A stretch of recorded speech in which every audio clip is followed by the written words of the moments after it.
Now you can hear us around the world, streaming 24/7 at safetyfm.com. Streaming live from Taos, New Mexico. Here is Dr. J. Allen on Safety FM.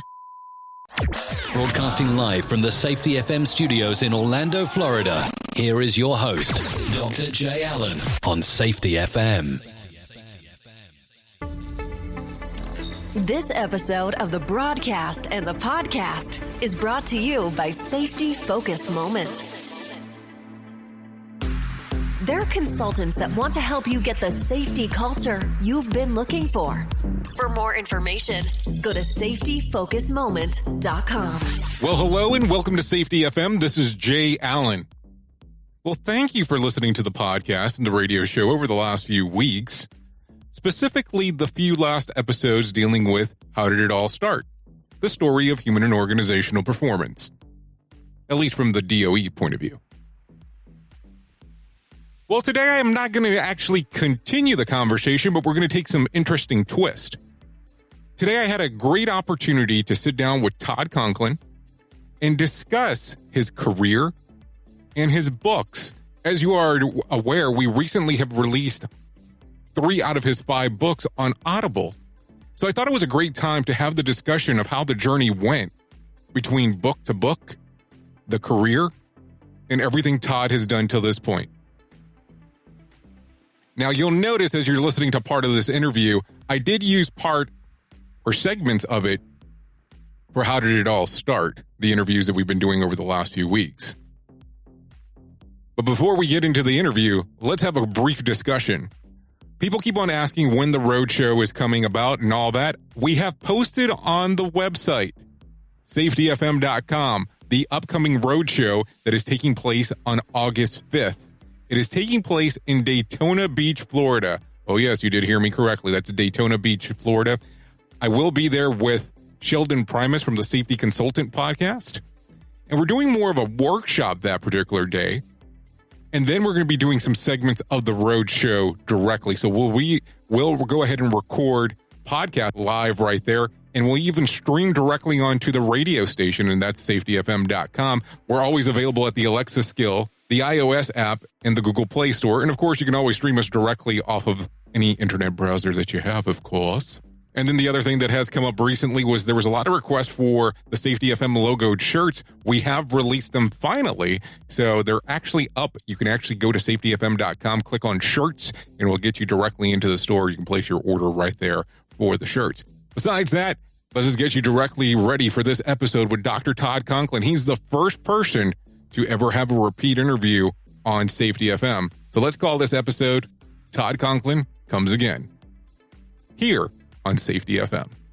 It begins in Orlando, Florida, and travels steadily to the west, beaming across North America and planet Earth and into your head. The world of safety never stops. And now, the Safety FM podcast and broadcast with Dr. J. Allen. When we have this conversation is really go down the path of right now, we're getting to the lines where you're doing your first book. And I guess the real reason why I wanted to have this conversation was, well, we've been looking at all of your books across the board. So I want to go back and have the thought process on when you're doing them and then other things that are going on in your life at the same time. So it's a trip down memory lane. Okay.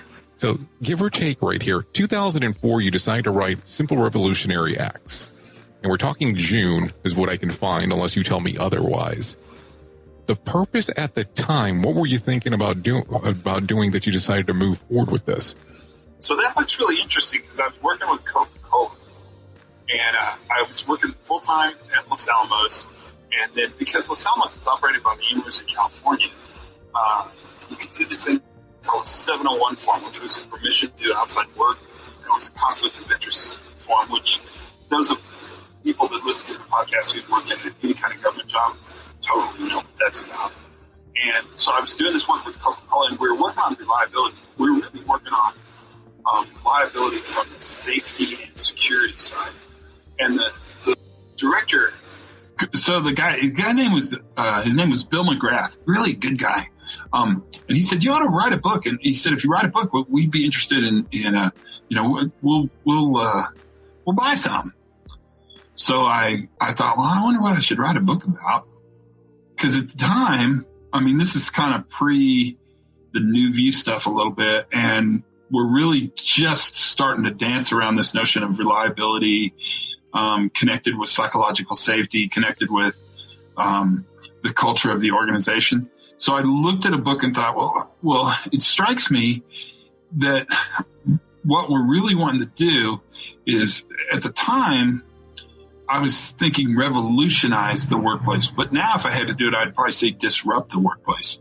But Revolutionary Acts is really based upon this notion of disruption. But it was kind of before the word disruption became a popular term to talk about it. And I had spent a bunch of time working with Edgar Schein on culture stuff, because he's kind of the dude for culture stuff. And he sort of led me to thinking about maybe writing the book so kind of one page represented a small revolutionary act you could do in the workplace that could happen at any level. It could happen at a leadership level. It could happen at the worker level. And it was relatively effective. It was kind of a fun book to write. Now, at this particular time in your life, are you already doing the stuff with DOE? Are you already working on that program or not yet? So we haven't started it yet in the DOE. It's still a little before that, but it's coming really soon. So it's going to be right around the corner pretty soon.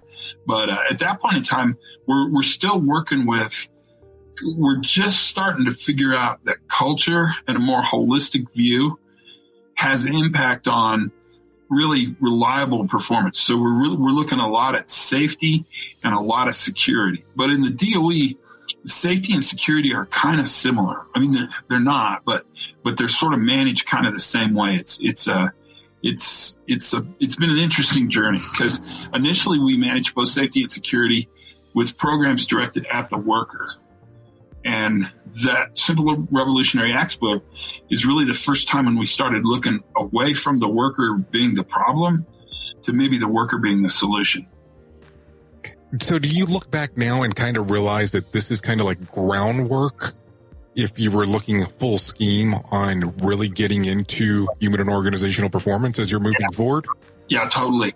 And it's funny too, because since you encouraged me to read that book on Audible, I was really surprised at how well that book held up over 15 years or 16 years, however old. It's pretty old. And I really, really see this as kind of some of the initial groundwork to begin to sort of prepare the soil to begin the organization in a conversation that's more holistic, more systems based in nature. And it's funny, I don't think, at least I can only speak for myself, I don't think I would have been as prepared to move in the direction I moved around the safety stuff had I not spent some time thinking about the disruptive stuff that Simple Revolutionary Acts kind of represented. Well, the funny part is that as I listened to the book and really have read the book, it's interesting because it almost seems like it is groundwork that was built for the purpose of that. So hearing you say that there wasn't, it's amazing to hear, because it almost seems strategic. It's all just serendipity. I mean, but I think that's how change happens, right? It happens on kind of that arc. There's sort of an arc of change, or there's a maturity model or maturity, some, it kind of moves. And I think Coca-Cola made me think, because Coca-Cola probably thought about it first and said, what you talk about with our people is really more of a holistic approach. You ought to write a book about it. And then I wrote a book about it, which made me think more about a holistic approach. And it made me think more about really the difference between free agency, the belief that workers have free agencies, that workers are in command and control of their own actions, and the belief that workers are actually part of a larger cultural environment. And if we want to change the worker, we don't ask the worker to be different. We change the cultural environment. So we do these disruptive acts. We take them to a movie, or we serve ice cream at a boring meeting, or we buy somebody lunch, those kind of little disruptive actions that really, now that I'm older, I don't know if I'm wiser, but I'm older, I see those now as really important to setting the stage for the change. Well, I think that there are huge factors in there. So let's look a year ahead now down the road. And you don't have a book, quote unquote, per se, that comes out at the time, but July of 2005, I have access to the first lesson plan of Human Performance Fundamental course. What's the feeling there? What are you looking at as you're going down that particular path? I know it's not part of your book collection, but still, it's an important document to your career. How did you find that? That's funny.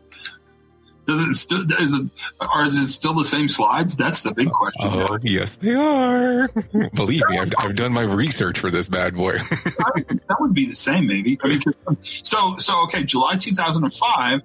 That's when we started working with IMPO, and that's when Shane and I would have initially probably started hanging out, and we started looking at the IMPO program, which was really quite extensive. Tony Mashara had done a ton of work and was quite extensive. And we started to apply it with the rigor of a nuke facility to kind of a non-nuke facility, even though it's kind of not and non. There's a lot of negatives there, but we started applying it in a much more non-utility application. And it's funny because those initial slides, it'd be interesting to look at those, because at that time we would have been really fixated on error, on human error. Mm-hmm.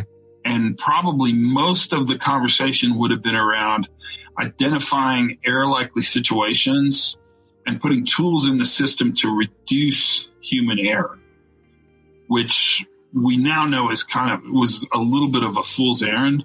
But I think that was really important developmentally to starting the way we thought about human performance, because you really have to kind of start with understanding error, which then leads you to blame.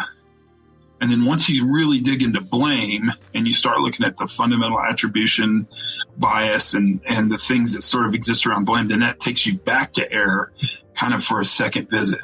But it'd be interesting to see those slides. What do you think about those slides? Well, I thought they were pretty interesting, especially number one, the way that I was able to get a hold of them. And number two, if you look at those original slides, I mean, there's been some changes throughout the years for sure. But when you first see it, it references you and Shane, and it doesn't speak about the other people that are on there. And I thought that was interesting, and not just serving up to you and Shane per se, but looking at the different aspects on how it was built out, and then the amount of people that are there. And the lesson plans have been the things that's gotten me pretty excited on some of just the foundational pieces on how they were supposed to be taught out, the length of the lessons, and so on. So it's just we were pretty good. Mm-hmm.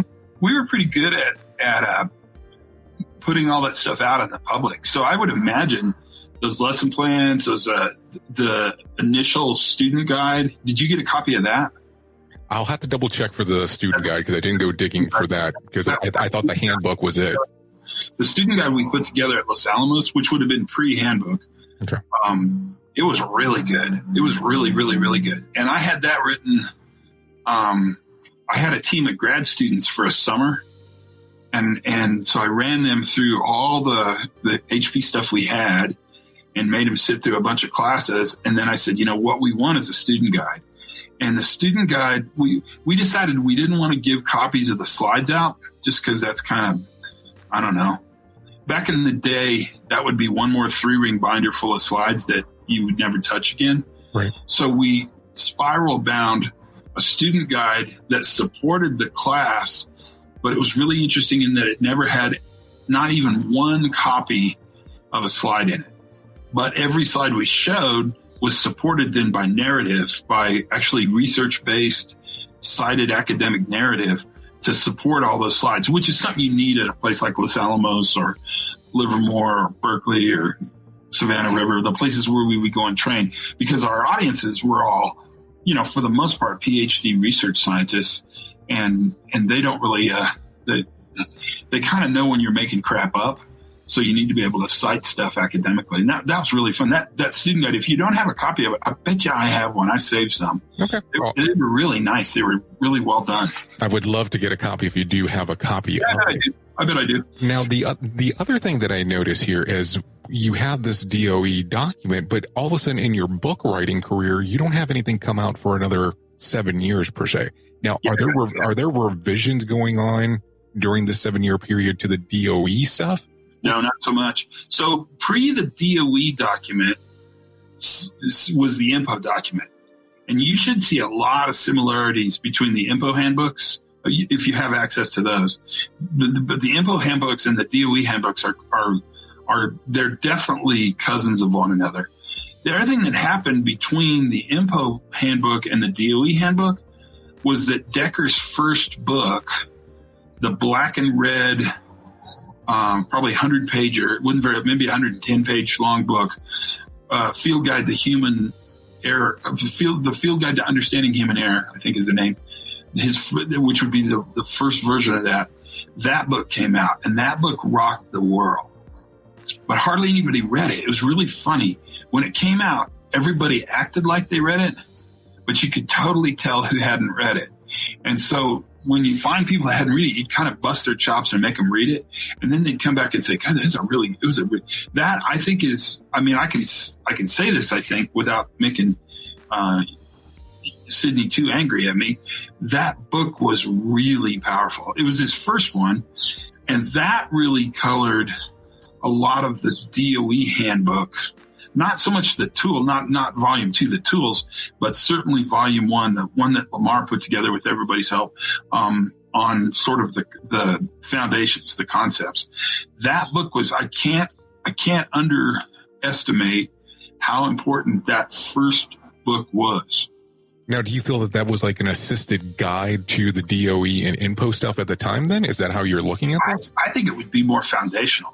I think what it did was change the way that and Jim Reason's books as well, but that changed the way that Shane and I, and to a great extent Earl, and gosh, there was a cast of characters there that did it. It changed the way we taught the class, which then in turn changed the way the handbook was written, which that's when it starts to move a little bit away from the IMPO book. Remember, the IMPO book was written pretty early, and it was a philosophical, very well done. Tony did an amazing job, but it was written kind of under the old view, which was the idea that you would manage human error.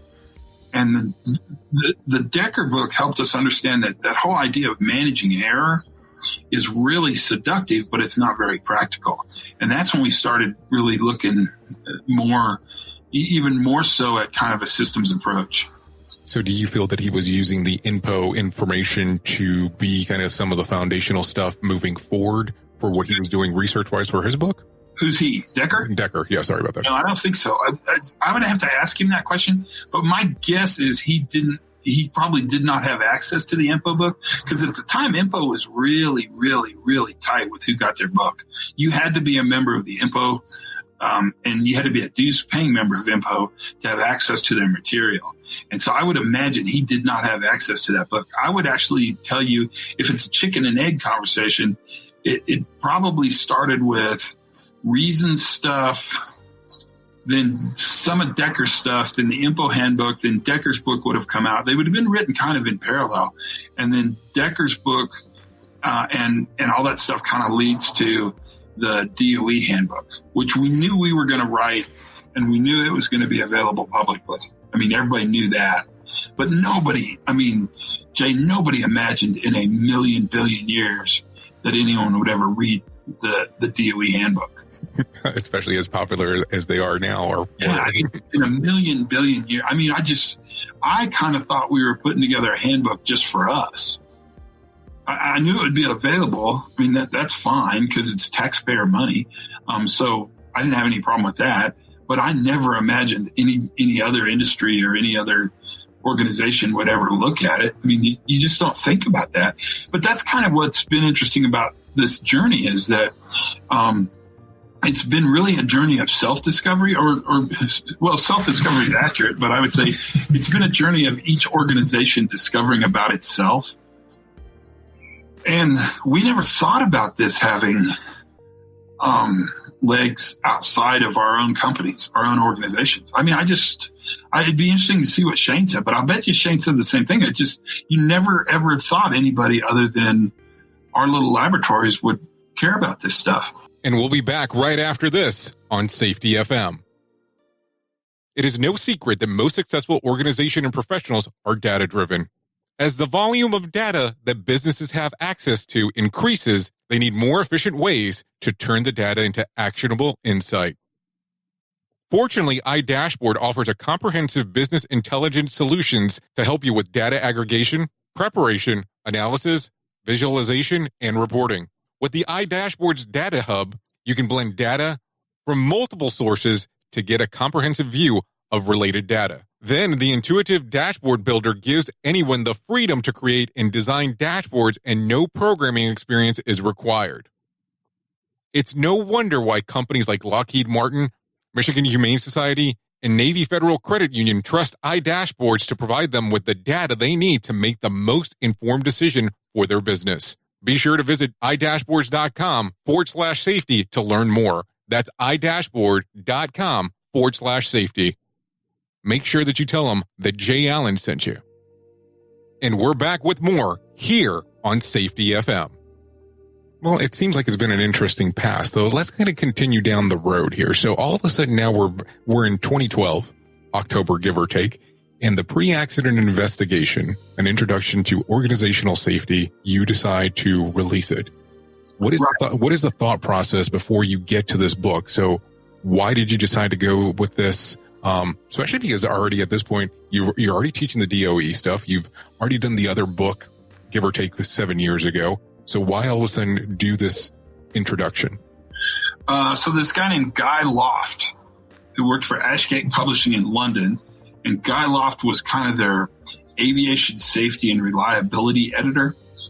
He contacted me and said somebody told him, I put quotes in the air when I said somebody told him to contact me to put together a book. He thought there might be a market for a book that was written for the practitioner, not for an academic. And he asked that the book be written with no academic language, no long citations, no footnotes, and be written more like a conference speech and less like a textbook. And I said, really? And you're picking me? And he said, yeah, you're the person that we think can put this book together. Now, my guess is, speaking completely out of school, is that Decker probably told Guy Loft about me.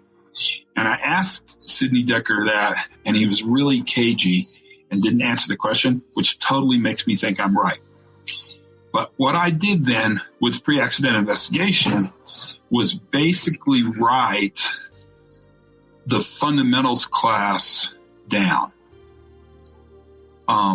And then put in case studies and put in some additional kind of information to reinforce some of the parts of the fundamentals class. But it wasn't a terribly difficult book to put together because I'd been teaching all that fundamental stuff for a bunch of years by now. And over time, and now we've got, Decker's book, 10 Questions, Reasons got managing maintenance error. I'm trying to think if Eric Hollnagel, we're starting to read Eric Hollnagel, but we're reading mostly academic papers from him. There's not really a book out at that point that at least we had access to on Hollnagel. And we're starting to read a lot of, what's his name, Languisci, the guy that writes for Vanity Fair. You know I'm going to pronounce it wrong, so continue. Me too. But we're starting to read him, and we're starting to put together, now we're starting to, in a really kind of an applied way, putting together some of these theories, and we've got enough practice behind us, at least I should speak for me, I've got enough practice behind us because, now we're rolling the program and it's running. And so we're doing much more system-centric investigations. We're starting to really look at learning. Los Alamos, was really the first place to roll out the safety learning teams. We made up I can tell you where I was standing when we made up the name learning team, which is not a name I would have picked, but it's certainly a name that stuck. It definitely we had a lot of practice behind it. And so that book was really pretty fun to write. And the thing that I think made that book successful was whoever the editor was for that book at Ashgate was also the editor for Decker's books and for Reason's books. So the editor was kind of, in a way, smarter than all of us because that editor had really the sort of collective knowledge of all the Ashgate publications that were coming out around really this new view, we used to call it, the new view of safety or human performance. So as you look back now and you said that it wasn't a difficult thing to write, what are you thinking timeline that it took you to write the thing? Honestly, probably maybe a month. Okay. No, and it's interesting because they still sell the book on driven with completion need. So when I start a project, it's very important for me to complete a project. Okay. No, because it's interesting because it's still available online, and this is one of your only books that's available in hardcover. Right, but that's just a choice. Okay. I wouldn't put any book in hardcover because who the hell buys books in hardcover? Right? If we were talking by ourselves, I would give you that answer. But being that we're on the air, I won't say. Okay. Because the hardcovers are stupidly expensive. Well, it is. I won't say the information's great, but it is kind of highly priced compared to some of your other stuff. Now, the only reason I asked if it was hardcover because they tried to do it at first as a textbook? Did they try to go that angle, even though they said told you to write it down? And that's what Ashgate that was their model. And it is in a lot of libraries and stuff like that in hardback. That book is really sold a lot. It surprises me how many times that book sells. So then now you're going forward. So now we go forward. Now the pre-accident investigation. Now, did you choose that name? What was the well, let me rephrase it. You chose that name for what reason? What was the purpose behind it? What clicked in your brain that's what you wanted to do?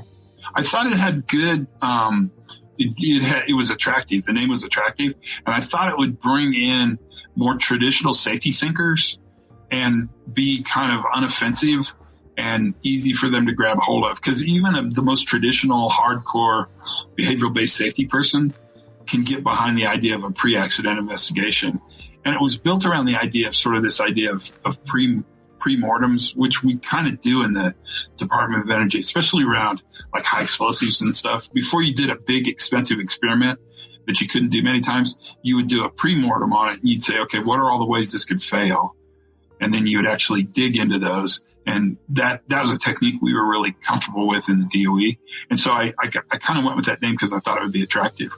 Well, then right now, it is a very attractive name, and nobody knew how well this name was going to stick, which this is the fun part. So now we start going a few years down the road, and we're not going to get to better questions yet, because before better questions occurs, you're still teaching and you're still going out to different organizations. But all of a sudden, the idea for the pre-accident investigation podcast occurs.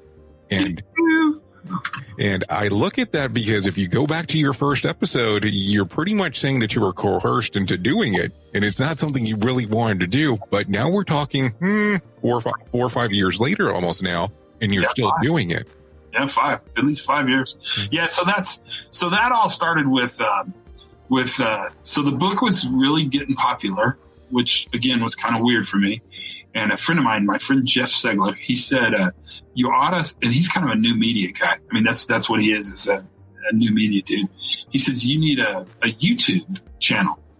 And I said, well, I don't want to do a YouTube channel because I don't look that good without a shirt. You don't have to be naked in YouTube. And I said, well, who's going to be on YouTube if you have clothes on? I mean, that's a waste. And he said, well, if you don't do a YouTube channel, you ought to do a podcast. And then he said to me, and you'll appreciate this, Jay, he said, you were in radio a really long time. A podcast will be really simple for you, and you ought to try it. And so I thought, well, I mean, maybe it'd be kind of fun. And what attracted me to the podcast was the fact that I got to buy a bunch of equipment, a bunch of sound equipment, which I don't know why that was attractive to me, but it was really attractive to me. So I ordered the dream microphone that I always wanted, just in case you're wondering. It's a SM7B. Nice. That's a dream. I think that's a great microphone. It is. And then I ordered a little mixer, and I looked up on the internet how to do a podcast, and I was blown away.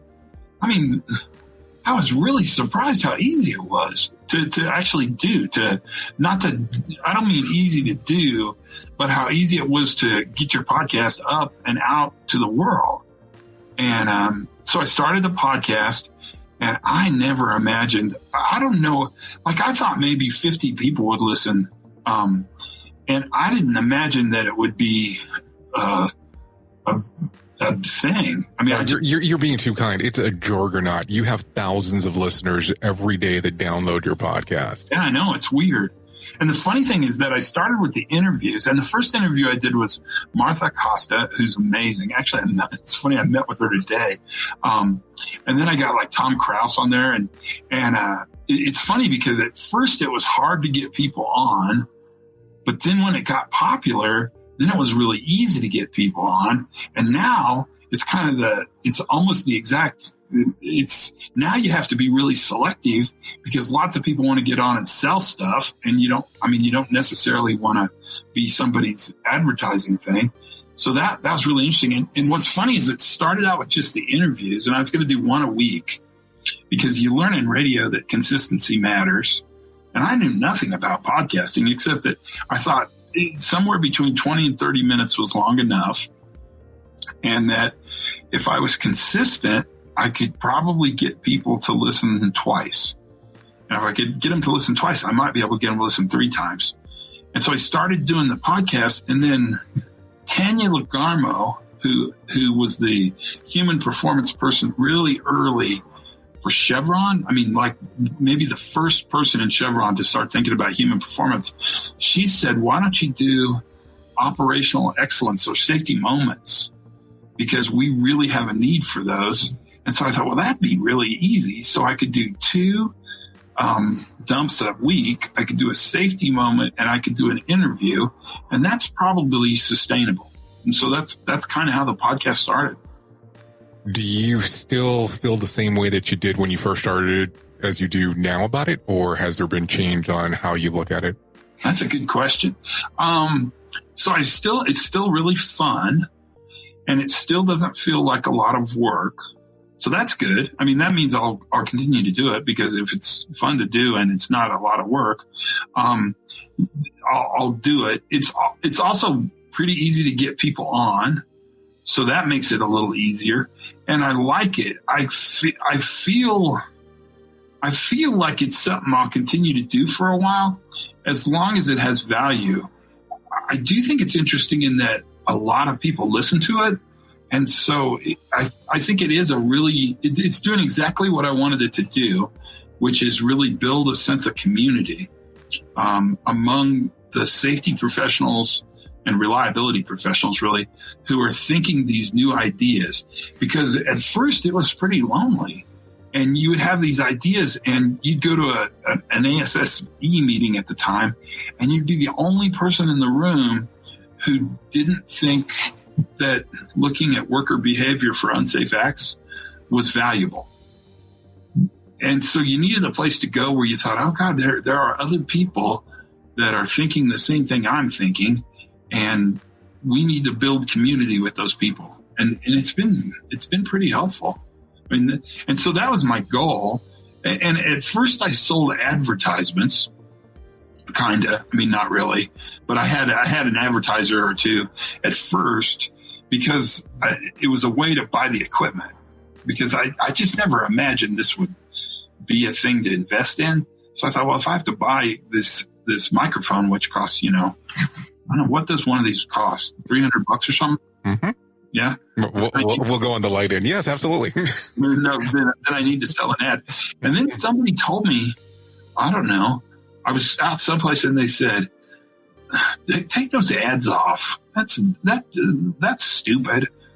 And I thought, well, I don't really need to. I mean, I already paid for the $300 microphone. I might as well just take the ads off. So I just took the ads off. And in a way, Jay, that's been really interesting, because that gives you a certain amount of freedom too, because I don't really have to make anybody happy. And some podcasts really make people angry. Like there's a guy in Australia who hates me, but I think that's kind of fun. Well, you have to also understand, for what you tell people, you're not the most loved individual because of the concepts that you're bringing up. So know that. Well, and they're controversial. They're less controversial now than they were 15 years ago, they're even kind of less controversial now than they were 5 years ago. Oh, absolutely. Now, let me ask you just a strange question, and we're going to get to better questions here in a moment. But if you were to retire tomorrow, do you feel that you would continue with the podcast? Yeah, probably. Does it bring you that much joy? Yeah, it's pretty fun. I like it. It's really fun when you get to talk to people. I mean, it's fun. You must like doing it, don't you? I love doing it. I've committed so much time to this. And of course, the radio station, which you know that you're on, we re-air your podcast like it's a standard show. Oh, that's good. I think that's good. And more the merrier, man. I'm amazed at how much good stuff people have to say. Like almost every time I've talked to a person, I try to just have a conversation. Like I don't do pre-questions and I don't call them and rehearse stuff. No. I basically I connect with them and then I hit record. I try to hit record immediately so that even when we just start talking, we're recording. And then I just try to have the conversation. I never want to talk about what we're going to talk about beforehand because then we will have had the whole conversation in preparation to have the conversation. And the second time's not as good. And I'm kind of amazed at just how much. There's just been a ton of really interesting stuff, and I've learned a ton from what people have to say. Well, I think it's funny that you mentioned that because there's been times that we've been on the phone where you're like, don't talk about this to me because we're going to talk about it on the podcast. Now, I know exactly what you mean. Yeah, you don't want to have the conversation because some of the magic is just in having the conversation. I mean, the first time you have it, that's kind of when these really fresh kind of green ideas squirt out, and then they become really interesting to think about. Absolutely. So right now, let's go into 2016, and it's July right now. So you decide that it's going to be the release of Pre-Accident Investigation, Better Questions. Better Questions, yeah. So what are you thinking between 2012 and to 2016 that you'd see the need for better questions? I start to realize that human error is not very interesting. In fact, it's so normal, it's kind of boring, and it's never causal. And I start to realize that the most important group that changes in this new view of safety differently, is not the workforce, the guys at the coalface, they kind of know all the stuff. It's leadership. And then I start to realize really organically, I mean, I think I knew this all along, but I never saw it anywhere, and I never really studied it academically. I start to realize that the power in facilitating change is not in the answers. The power in facilitating change is in the questions. And that if I could get leaders to ask better questions, then the rest of it, the answer part, is really, really, really simple. And so I start to put my emphasis on how leaders ask questions. Maybe a better question is or a better statement is what leaders ask when they ask those questions. And now I'm at a point, I mean, this is back when that book is written, when I'm relatively convinced that the response that leadership has to failure is everything. And what's funny is that in the early stages of human performance, and this is where Tony Machar and I get a little bit crosswise, I would actually suggest that the IMPO stuff and the early DOE stuff was written towards the focus of fixing the worker. What I started to realize is that what we want to actually put our focus is on actually changing the way leaders lead for resilience. And that's when Better Questions becomes really an important part of it. And I write Better Questions mostly out of a desperate need to get people to sort of understand that if they want different answers, they have to ask different questions. And that's when sort of I come up with the idea that the enemy of the question is always the answer. And that answers actually do something really, really negative. And that is that answers actually stop inquiry. And the moment we stop inquiry is the moment we stop being resilient. Come back next week for the continuation of Todd Conklin Comes Again, Part 2 on Safety FM. The views and opinions expressed on this podcast are those of the host and its guest and do not necessarily reflect the official policy or position of the company. Examples of analysis discussed within this podcast are only examples. They should not be utilized in the real world as the only solution available, as they are based only on very limited and dated open source information. Assumptions made within this analysis are not reflective of the position of the company. No part of this podcast may be reproduced, stored in a retrieval system, or transmitted in any form or by any means, mechanical, electronic, recording, or otherwise, without prior written permission of the creator of the podcast, Jay Allen. SafetyFM.com